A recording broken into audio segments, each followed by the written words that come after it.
Dean Kuriakose जी, अब बोले आप भाषण speech. Sir, even though the salaries and allowances of an MP is comparatively less than higher government offices, we need to set an example by contributing our salaries for supporting the government initiatives in the fight against COVID-19. Sir, also we can understand the situation that mandated promulgation of an ordinance for this purpose, as the Parliament was not in a position to hold its session during that time. Hence, I am not here to object the contents of this enactment.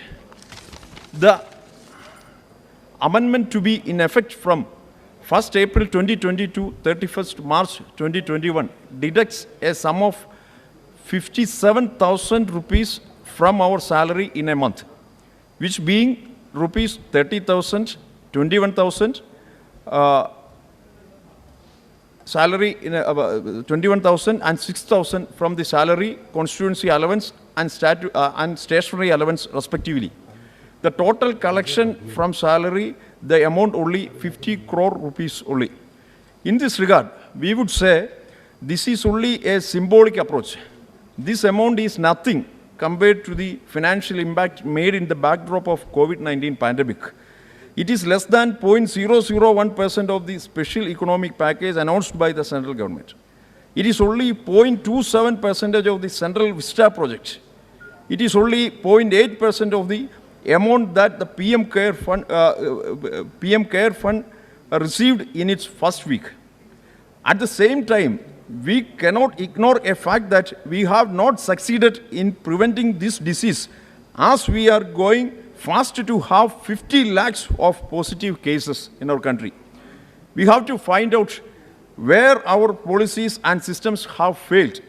If the government would rather reduce the unnecessary expenditure and mobilize its revenue as far, a better economic package would have been procured.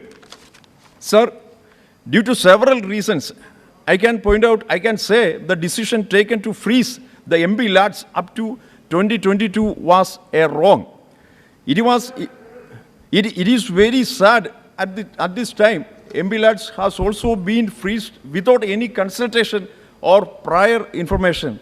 The government on March 24th issued one circular regarding with the fund utilization of MP LADs for medical testing, screening and other facilities to fight against COVID-19. By that, I have allotted 1.5 crore rupees to various government hospitals in my constituency for purchasing medical equipments, including ventilators and for infrastructure facilities.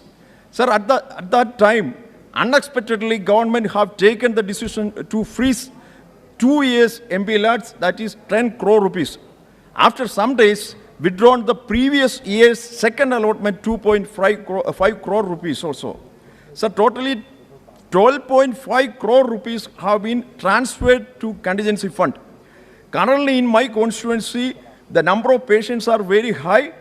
Fortunately, it is lowest in Kerala, but the infrastructure facilities and the medical the ventilators, like the medical equipments, are very less comparatively than any other districts. If the MP funds not been freezed, we could have been utilized these 12.5 crore rupees for purchasing the medical equipments and providing infrastructure facilities. Sir, in my strong opinion, MP LADs must be brought back, and money saved from reducing the salary cut must also be added to that. There can be a conditional clause for a certain period that this fund should be allocated only to projects related with healthcare. Yes. In this words, I am concluding, I am supporting this ordinance, but I am objecting the wrong way of approach the government. Thank you, sir. Thank you very much. I would like